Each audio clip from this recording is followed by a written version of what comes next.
Fatalo fatu ila ufafonga anga Samoa nei fo e so fau malo le soifua.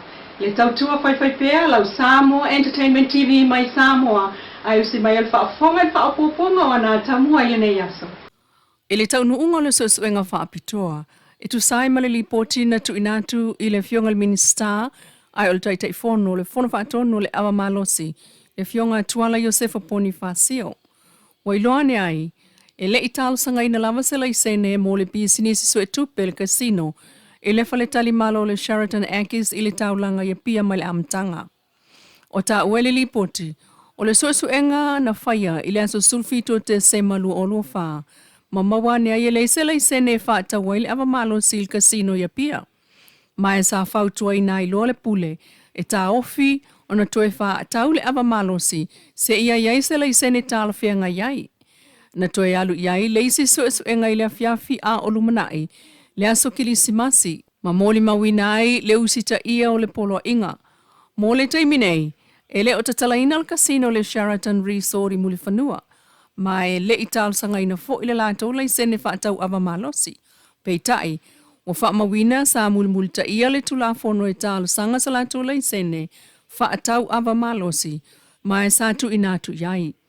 Ia inga o casino nei, mai le amatanga sa na o tangata lava e iaitu sifolau mai fafo, e tanga onata aloai. Ua whaawa wai pesa so e ngā leo le tangata lea na oso whaia le whalolo le 99, i le taulanga i sa le ufi so omal CCK. O le soli tu la fono le peonta ua mai le ofiso leo i whaleata, ua toe maua le taavale le company. Lea na wa ese whaatasi ma le tupe, mai tutonu le whaloloa. O li ipotia le tātou pa anga e luas fulua whetā la, le tupe na ava ese le tangata whaimata pule pule. Na maua le masini pu e ata le whaloloa le vaveao le solulu le kirisimasi. Peita o ta ua le tātou pa anga ma le ofiso leo i whaleata, na maua atu le taavale i vaiusu, o pipi ia i lava le ki totonu. Ma ua toe whaafo ia tu le whaloloa ai o loo whaawau pia so e ngā leo. A o talano ai i taavale lean tātou fisilingia fo il ofiso leo i whaleata, i le taavale i tu ainga van la iti, le o whaita wasa o paka i le awala tele, i luma ne o le ofiso le UN i vaitele. E ta eliti o ata tele o tua, makawa i le pepa ila o liuli peitai, e o ana i le afiafia na nafi, wa pa u ese le pepa ila, ai aliali mai pa o taavale o loo i tutonu.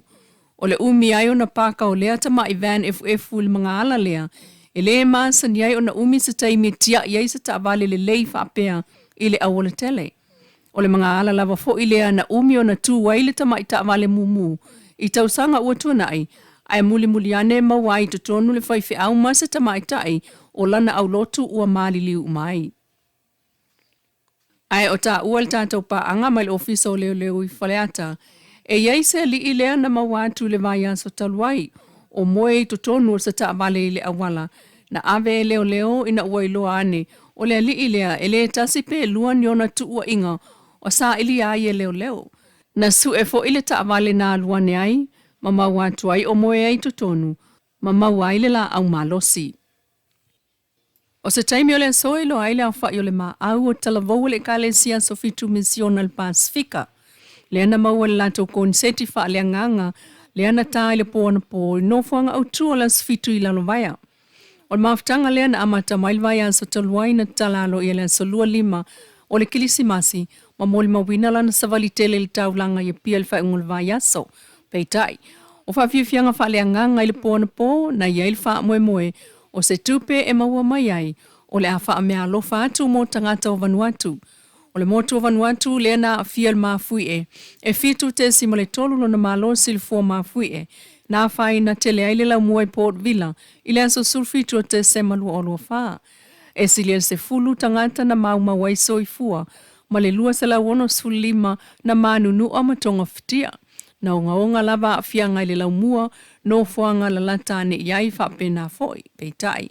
O le koneseti wha le anganga talavo o Pasifika mai atunu umelansia, Michael Nsia Malpole Nsia i tai walu tau sanga, ma whaata sia i le anganga o le whengalinga lea ai, po le whetau sia ai, whialo whani, ma tina e moa so lumanai, ai o le puipuia mai sa wanga ma whala au whasaina.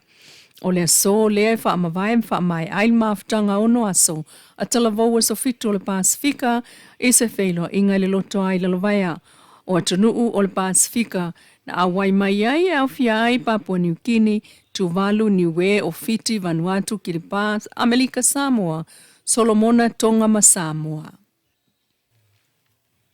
Wa matutu vai lepa mai timunga o le vai aso taluai fa atasiai ma vai tafe i le taulanga wa tafe fifi le muuma. Peta ia leise swinga wa faia i le ala vai toa, ma le lepa vai o lo oifunga lei. Wa lua aso taluai o na matutu le awal tele, i le vaenga o le awala, ma iloa loto o le awala, na tomo ai ta vale le taimi ya o lo vai a funga lei.